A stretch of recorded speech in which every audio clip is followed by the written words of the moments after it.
Yes, that's fine. Here, if you want to use that. No, feels so official now. Hey everyone, I have a quick announcement. So we're filming the last portion of the music video for our class video after small group. So if you want to be involved, just meet at the stairs at 12:45 after small group, and the stairs outside the back. And you don't have to do anything special, just kind of sway along with the music, and that's about it. Thanks. Sounds like fun.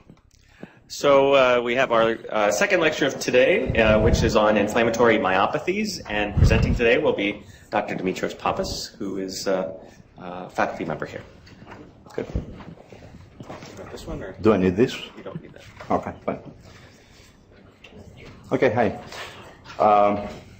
So we're going to be talking about inflammatory myopathy.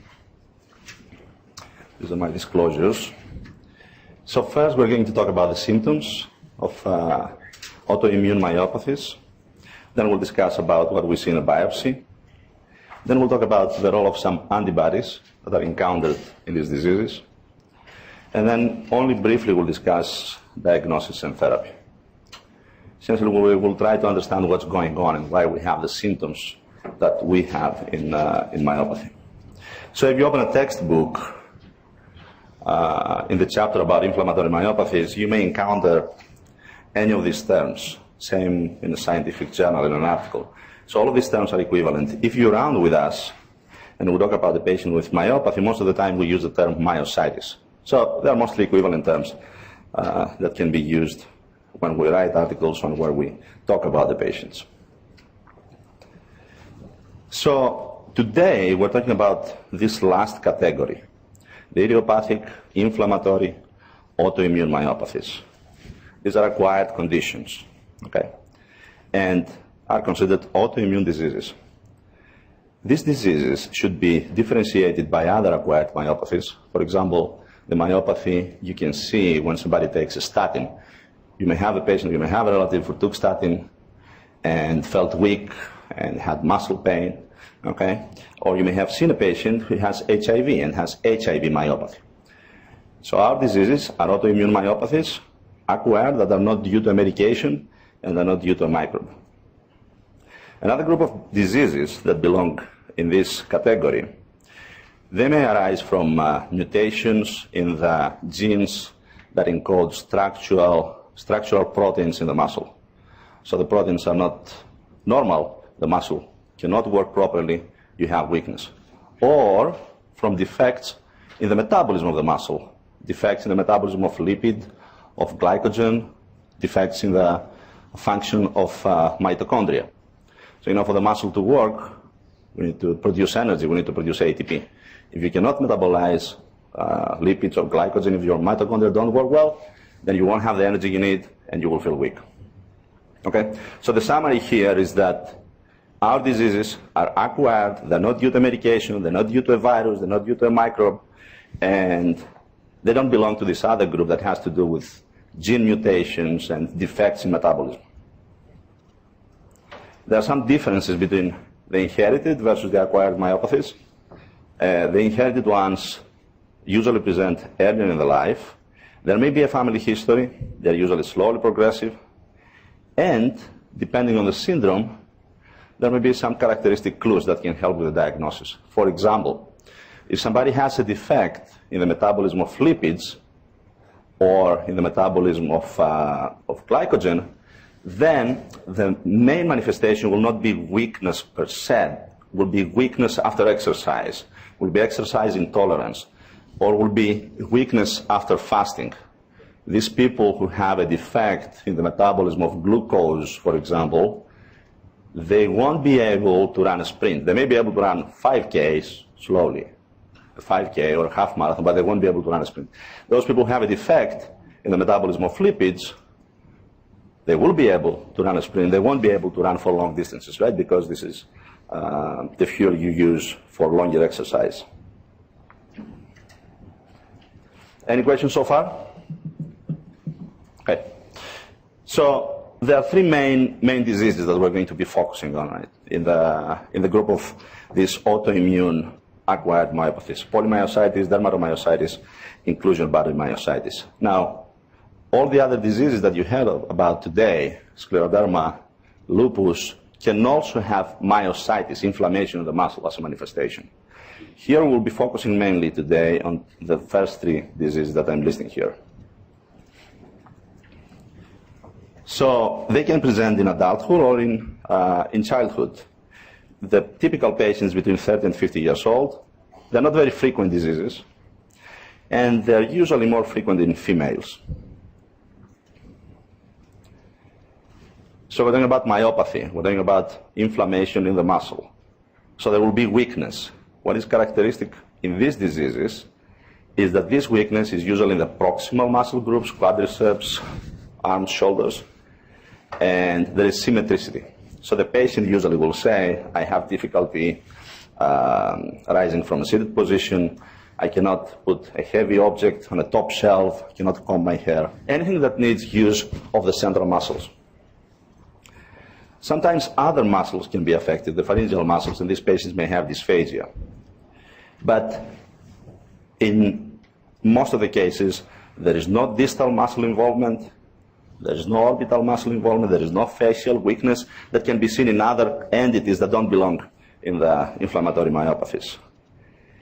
And in this case, we don't have pain. Sometimes people confuse the myopathies, the polymyositis, the dermatomyositis, with rheumatic polymyalgia, polymyalgia rheumatica.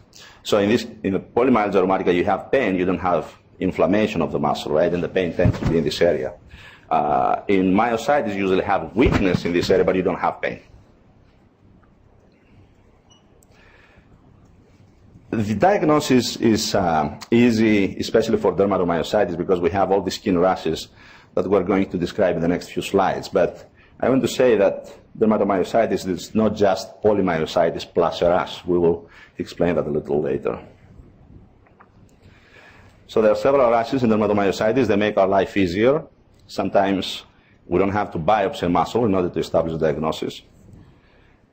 And some of them are pathognomonic, like this one, the heliotrope rash. This violaceous rash over the eyelids. Sometimes patients present with extreme eyelid edema. This is before therapy. This is after therapy. These are all dermatomyositis patients. We have the Gottron papules, this erythematous scaling over the knuckles of the joints, hands and feet. This is also pathognomonic.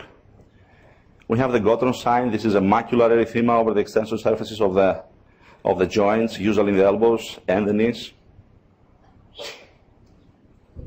We have this V sign. It's called V sign because it has this V shape in the anterior chest. It's a confluent erythematous rash. Usually it is induced by sun exposure. And we have this shoal sign, another erythema in the upper back and shoulders in the shoal distribution. Okay? Sometimes we can see things like that. We can see some findings in the fingers, like similar to the ones you see in Raynaud's, in secondary Raynaud's or in scleroderma, right? We may have these cuticular changes, and we have this dropout and the dilatation of the capillary nail folds. Okay, usually here you see parallel. The capillaries are like parallel red lines right next to each other. Here we don't have. Some of them have been lost and some of them are dilated. As you saw for the scleroderma patients, we have also calcinosis in patients with myositis, usually in dermatomyositis, usually in juvenile dermatomyositis. They can be very extensive, they can ulcerate, they can get infected. Sometimes they may affect the function of joints, like in this case. Usually, several times present in pressure areas. I have a patient who has calcinosis in all of your fingertips. He cannot type anymore, and it's very difficult. It's very difficult to treat. Here's an X-ray of a patient like this. So the best treatment actually is to tell the patient avoid pressure, avoid trauma. In this case, for my patient that I mentioned, we tried everything that has been mentioned, almost everything that has been mentioned in the literature, like bisphosphonates and colchicine and anticoagulants. So the best therapy was avoiding pressure. So when she stopped working with a computer, with a laptop, and she started doing other things, these things improved. So we talked about polymyositis and dermatomyositis. We'll talk about inclusion body myositis symptoms. There are some, this is the third disease in the group. There are some differences here. First, this symmetricity is not always present that we mentioned. Second, the proximal muscle weakness is usually accompanied by distal muscle weakness. Okay? And it develops very slowly. These patients, when they give you the history, when they talk retrospectively, they realize that they had these issues for many years, which is not the case for polymyositis or dermatomyositis, where they present in a matter of weeks after the onset of symptoms. And unfortunately, it's very difficult to treat. Okay? And more common in males than females, which is not usual for rheumatologic diseases. Now, what do we know about what is causing these diseases? The fact that monozygotic twins and first-degree relatives are more frequent to have myositis at the same time, and the fact that some HLA loci have been associated with increased risk, and the fact that people who have myositis, they usually have a relative who has another rheumatologic disease, suggests some genetic basis. But that's all we know. And even in more common diseases, in rheumatoid arthritis, where genetic studies are more common and more available, we haven't been able to locate genes or mutations or SNPs that could explain, some genetic predisposition of some clinically meaningful magnitude. Now, there is a theory. It doesn't explain all the cases. It has been suggested, it hasn't been proven, that perhaps dermatomyositis and polymyositis can be, in some cases, a response of the immune system to carcinogenesis. Okay?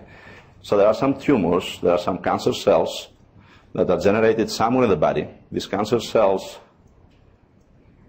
let me show you here. These cancer cells express some autoantigens, and the immune system attacks these autoantigens. These same autoantigens are usually expressed in regenerating muscle. So the immune system is trying to kill the cancer cells, at the same time it's attacking generating muscle, and this is what is causing the damage in the muscle and the myositis. So the theory has suggested that perhaps many of the cases of dermatomyositis and polymyositis is the result of an intense immune response that was perhaps successful to kill the cancer, and the cancer cells never became clinical cancer. The theory also explains what? That when you have a cancer in a patient with myositis, polymyositis or dermatomyositis, usually the cancer has a better prognosis, perhaps due to this intense immune response. And this theory also may explain why so many patients with myositis, with polymyositis and dermatomyositis, they have a concurrent cancer. So here are some publications mentioning, a list of publications that mention the percentage, the prevalence of cancer diagnosis in patients with dermatomyositis and polymyositis. There's a publication that says even that up to 60% of patients with dermatomyositis may have a cancer somewhere. Okay? And all kinds of cancers have been seen in patients with dermatomyositis and polymyositis. This is something that we deal in a daily practice, right? So when we have a patient with dermatomyositis or polymyositis, we're looking for a cancer. We try to make sure that we're not missing a cancer somewhere. Okay, so this theory that we described may also explain why, all people can have a cancer, but what happens in polymyositis, dermatomyositis, the diagnosis of cancer is around the time the dermatomyositis and polymyositis is diagnosed. Most cancers are being diagnosed in the 2 years preceding, 2 years following the myositis diagnosis. If I go back, I want to say something else about the pathophysiology. Let's forget the cancers for a moment. So here I mentioned that these autoantigens that are expressed by tumor cells that may initiate the immune response that causes dermatomyositis, these autoantigens are mainly or exclusively expressed in regenerating muscle cells. So this has some, we can see that in daily life. For example, let's compare two patients, right? Let's compare a female who has an office job, a secretary, let's say, and a construction worker, a male patient. So the construction worker goes every day to the work. Okay, there is intense exercise, manual labor. There is intense muscle regeneration on a daily basis. The secretary is sitting at a desk. She doesn't have much muscle regeneration. So another point that this theory may hold some truth is that the construction person will be much more miserable when they present. They will have much more muscle weakness. They will have muscle atrophy. The secretary may have only mild symptoms. And this is because there is not much regeneration in this case. So this theory of cancer cells expressing autoantigens that are also expressed in regenerating muscle, you know, there is some evidence that may hold true for some of the cases that we see in the daily life. Now back to the cancer discussion. So let's close this parenthesis. What we do when we have a patient with polymyositis and dermatomyositis where we may have cancer. So we're trying to make sure that we're not missing a cancer. That's what we do. But we don't usually punch scan the patient. We stop at some point. And the guidelines at this moment, most of the guidelines suggest that you just do the age-appropriate cancer screening. Colonoscopy after 50, prostate cancer for the guys over 40, mammograms, pap tests, things like that. Okay, let's talk about the pathology. So here's a normal muscle, right? We have the myocytes separated by endomysium here. They form a muscle fascicle that is surrounded by perimysium. Here's what happens in polymyositis. We see normal myocytes surrounded by inflammatory cells. These cells are usually T cells, CD8+. What happens in dermatomyositis, that's very characteristic and maybe a question in your exam, is that we see perifascicular atrophy.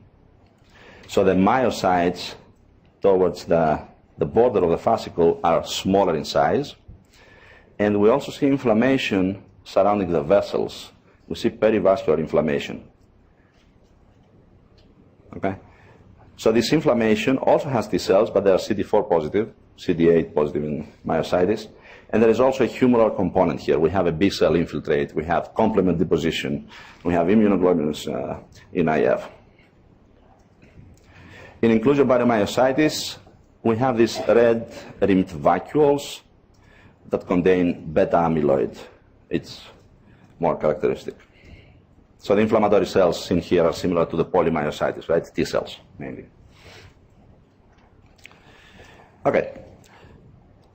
So I want to talk about the autoantibodies and open this relatively long discussion just to focus essentially on the myositis-specific autoantibodies. Let's talk about the terminology, right? So there are antibodies, the myositis-associated, that can be seen in people with myositis, but can also be seen in people with other rheumatologic diseases, even without myositis. That's why we call them associated.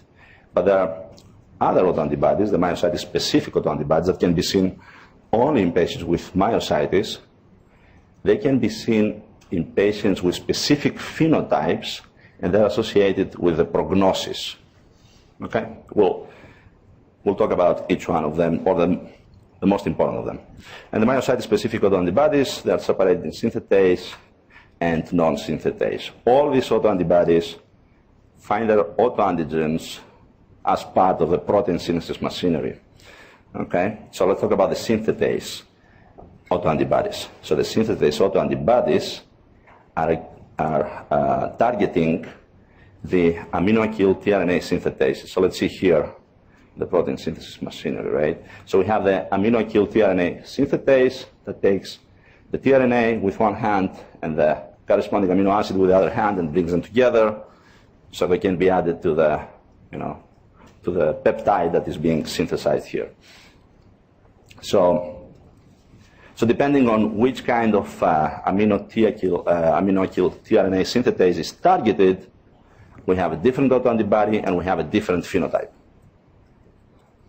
Now, we haven't been able to explain why these autoantibodies, the pathogenesis is not clear. We just know the association, right? We cannot say because this synthetase is targeted, that's why you have this phenotype. But we know there is a strong association. So the most common of these myocyte-specific antibodies, the synthetase antibodies, is the JO1 antibody. I'm sure you'll see a patient with a JO1 antibody who causes a syndrome who is associated with a syndrome that is called antisynthetase syndrome. You'll see it during your internal medicine training or during your studies here in medical school. So what happens is that these people, apart from the myositis, the polymyositis-like appearance, they also have arthritis.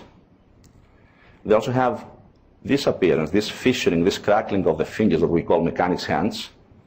They have interstitial lung disease and they have Raynaud's. Okay, so all these go together. It's a specific phenotype. It's associated with the JO1 antibody. And we see it sometimes.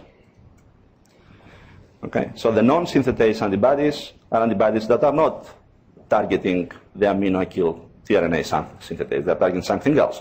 So you will remember better than me the signal recognition particle, right? That's a protein that helps the just synthesized.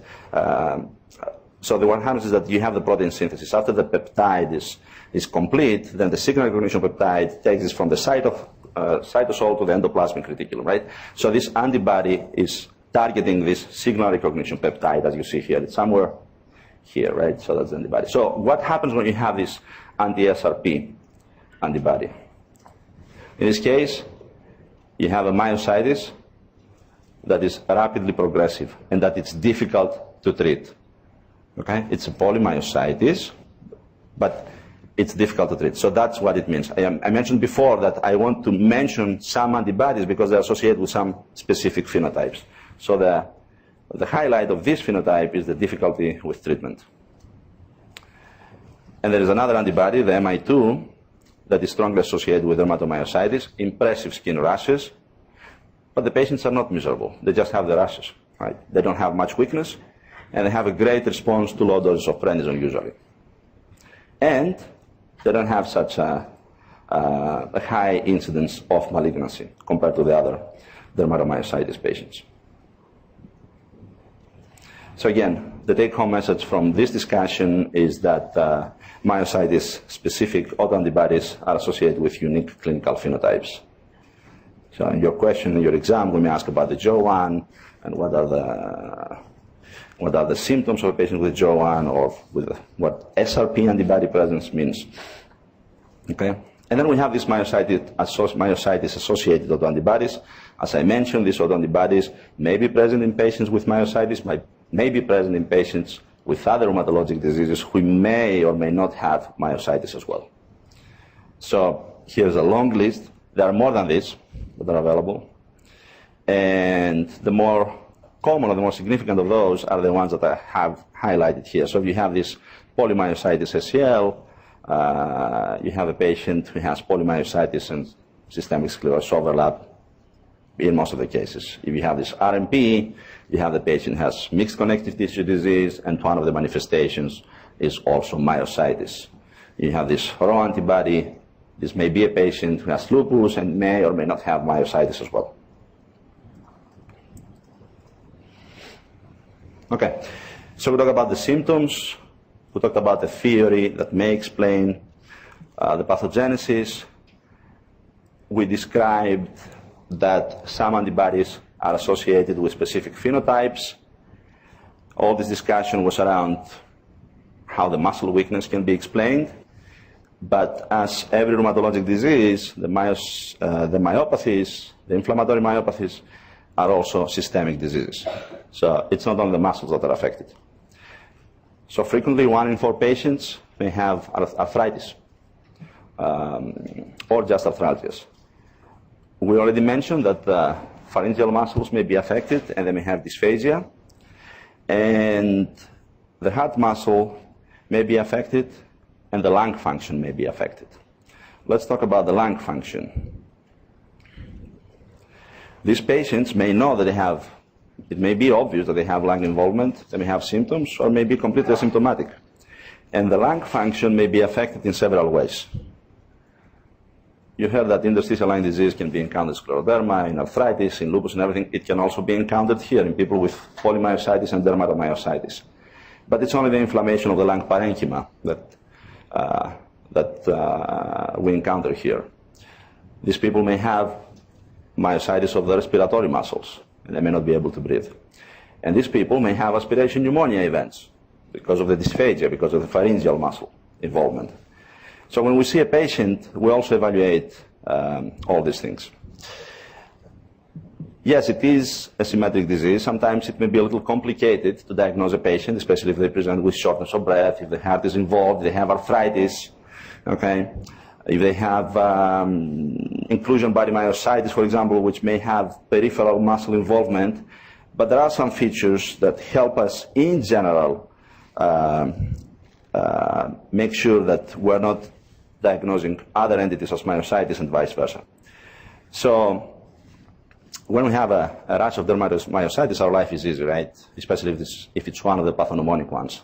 In these cases, we may avoid proceeding with a biopsy, okay, which we do in all other cases usually, muscle biopsy. So if there is a gradual onset, usually the patients present within 2 weeks, 4 weeks, 6 weeks from the onset of symptoms. If there is symmetricity and proximal muscle weakness, that points towards the diagnosis of myositis. If they have other rheumatologic signs and symptoms like Raynaud's, arthritis, and you have interstitial lung disease.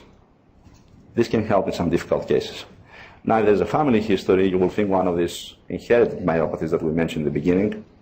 If there is exercise, we usually ask the patients, we try to differentiate patients sometimes may say, I feel weak, but we try to differentiate real weakness from exercise intolerance. Okay? Weakness from weakness that is present all the time from weakness that is induced by fasting in order to rule out some of these metabolic myopathies that I mentioned in the beginning. If you have neurologic involvement, if your reflexes are involved, if cranial nerves are involved, you have fasciculations, then you have to think of something else. So that's about the history. How do we proceed? So a patient who has inflammation in the muscle will have muscle damage, muscle distraction, and some of the muscle enzymes will be released in the circulation. So these people have a high CPK, and they have a high aldolase, which is more specific for some mild cases that may not cause an increase in the CPK. As you know, the liver function tests, AST and ALT, mainly the AST, is produced in the muscles. So when you see a patient who has a comprehensive metabolic profile and LFTs are high, always think to order a CPK, especially if the AST is higher compared to the ALT. Okay, so we take the history, what are these? The CPK, aldolase, liver function tests are high. Then we order an EMG, which in autoimmune myopathies has a characteristic pattern. It also rules out other cases, right? There's a problem, weakness may be induced because there's a problem in neuromuscular junction or because there's a neurologic problem. We want to see inflammation, we want to visualize inflammation, and we order an MRI. I'll explain in the next slide what we see in the MRI. And in order to be sure that we're not missing, for example, an HIV myopathy or a necrotizing myopathy due to statin other entities, then in most of the cases, we proceed with a biopsy. And we see the features that I mentioned before. What I mean here by myositis panel is the list of all these myositis-specific and myositis-associated autoantibodies that we usually send out.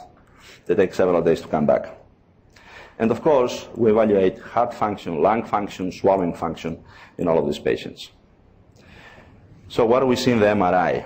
We have the T1 series and the T2 series, right? Muscle is dark in both series. In T2, if you have edema, if you have water, that's bright. Edema, water means inflammation. In T1, if you have fat, that's bright as well. So here is a normal muscle. That's how it looks in T1 series, that's how it looks in T2 series. Let's see a patient who just presented. In T2, we have edema. It's bright. All this bright area is water, it's inflammation. Okay? And in T1, it looks normal. We don't have any fatty replacement. So what happens is that you have the normal muscle, you have the autoimmunity, you have the distraction of the muscle, you have inflammation, and if it's not treated early and appropriately, then all this muscle distraction will lead to fatty replacement. So after months or after years, what we see in these patients is that the inflammation has gone away. Perhaps there is some residual inflammation here, but we see all this fatty replacement, right? That muscles have been replaced by this fat, which is a result of the distraction.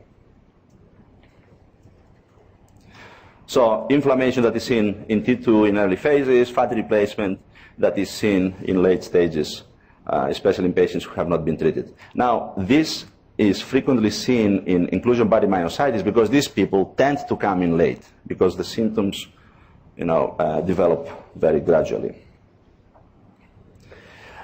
How about the therapy?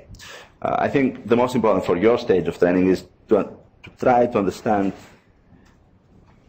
how these diseases can be caused, how to recognize this patient, and not so much to know the therapy. Actually, even when we have to treat a patient, we still have to look what has been made recently available, etc. So even we don't know the therapeutic options in the detail that is available on planet Earth for every patient, right? And every patient is different. But what we do in general, the algorithm is that we start steroids because we need to give something to the patient to feel immediately better and stop the muscle distraction. Okay. And then we start one of these other medications that are listed here. Most of these take weeks or months to work, with some exceptions. We give the steroids while we're waiting for the other medication to work. Usually the first option is a methotrexate or azathioprine. Methotrexate, for example, may take 6 weeks to work. After a month or 6 weeks, we start tapering the steroids, okay? And we're hoping that the first line of therapy will work. If this doesn't work, we can use IVIG, we can use mycophenolate, we can use rituximab, all these other options. Now, sometimes the steroids can also cause myopathy, right? They can cause muscle atrophy, and we have the trouble of differentiating between polymyositis that is not responding to the therapy anymore, which means that we have to increase the steroids, or a myositis that became worse because of the steroids, in which case we have to decrease the steroids. In this case, what we do is we order CPK, we're behind inflammation, and we order MRI. If it's a flaring myositis, you will have inflammation, you'll have water, you'll have bright in T2. If it's myositis, myopathy due to steroids, you won't have this inflammation, you won't have an increased CPK.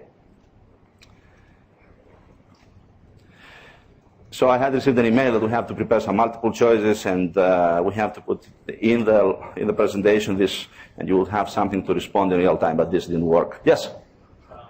Does it affect mainly skeletal muscle or skeletal? Say again? Which one does it affect more? Striated muscle, mainly. Yeah. So I have some, anybody else? The question was whether striated or smooth muscle was affected, so the answer is striated muscle. So let's go over some cases that summarize what we learned today. We have a 55-year-old man who notes gradual onset of muscle weakness in shoulders and hips. He cannot easily get off a low-seated chair or reach over his head. That means proximal weakness. EMG reveals an irritable myopathy. That's a term we use sometimes. Okay, when we order an EMG and it comes back, it says irritable myopathy consistent with myositis. CPK, which is the muscle enzyme I'm reminding, is high. There is no rash present. Muscle biopsy reveals what? Primary inflammation with no evidence of perifascicular atrophy or red-rimmed vacuoles. So red-rimmed vacuoles are present in inclusion body myositis. Perifascicular atrophy is present in dermatomyositis. Based on the presentation and what the EMG and CK shows us, this is an inflammatory myopathy, right? So what is probably the diagnosis? I have the picture of the biopsy results. What do we see here? We see normal size muscle, and the inflammatory cells around the muscle cells here, right? They don't have this perifascicular focus as in dermatomyositis. So what would this patient have? This patient would have polymyositis, right? Case 2. 55-year-old man, gradual onset of muscle weakness in shoulders and hips, proximal. Again, same symptoms. The EMG again shows irritable myopathy, which doesn't mean that the nerves or the neuromuscular junction is affected. CK is high, muscle damage, but there is a rash. Erythematous, violaceous rash of the eyelids, and MCPs and cuticles are ragged and inflamed. Okay?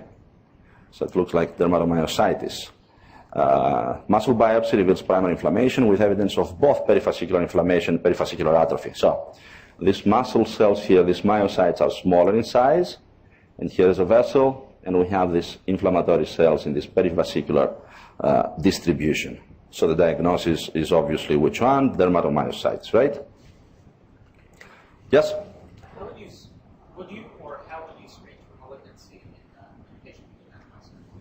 In a patient like this, for example, let's say 55-year-old man, colonoscopy, PSA, digital rectal exam, and sometimes I had a patient who had also lost too much weight, who had an aversion to meat. We did a gastroscopy, he had a cancer there. It depends, but the guidelines now don't put everybody in the CAT scan. That's not what the guidelines say. But sometimes if it smells like something different, we do that. Perhaps we will start with a chest X-ray and an ultrasound of the belly, and then we'll proceed with a CAT scan. Depends on the patient.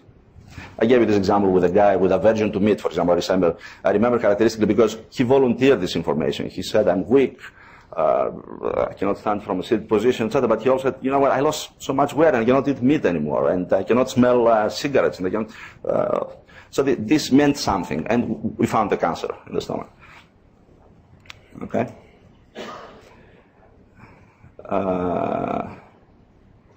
Case study 3. 32-year-old woman notes the insidious development of a dry cough followed by mild proximal weakness and dysphagia. New onset Raynaud's, fevers, roughening of the palms, and crackling in the fingertips. Chest X-ray shows interstitial changes. Sorry for the typo. This is A negative, positive Joe1 antibody. That's very classical, right? So what does it tell us? It describes an antisynthetase syndrome, right? It describes the mechanic's hands, describes the Raynaud's that we mentioned, describes the fever, describes the arthritis, and of course there is this Joe1 antibody. Okay, antisynthetase syndrome. 44-year-old woman, gradual increase in abdominal growth and sensation of bloating. So that's a patient that smells a little different than the other ones. OBGYN notes adnexal fullness and orders SCA125, which is elevated. She has periorbital edema, erythema with slight proximal weakness, which is noted concomitantly. So this is, I just put this question here to remind you once again that you have to think of a cancer in every patient with myositis. And the fifth case, 55-year-old man with gradual onset of muscle weakness in shoulders and hips, so proximal distribution, cannot easily get off a low-seated chair or reach over his head. Also notes asymmetric weakness, decreased grip strength, so we have some peripheral muscle involvement, and muscle atrophy confirmed by exam. EMG again shows an irritable myopathy, which is consistent with myositis, which again is not consistent with neuromuscular junction problems or neurologic problems. And CK is elevated, there is no rash present, and muscle biopsy reveals minimal primary inflammation with no evidence of perifascicular atrophy, so it's not dermatomyositis. But there are these red-rimmed vacuoles with beta amyloid. So this is a patient who had this very gradual onset with peripheral muscle involvement. As you remember what we were saying, inclusion body myositis. The cells that you see, the inflammatory cells, are similar, but in addition they have these red vacuoles, and in addition they may not be that symmetric, and you may not have only the proximal muscles. Okay, so this patient had inclusion body myositis. Okay, so any questions? Yes?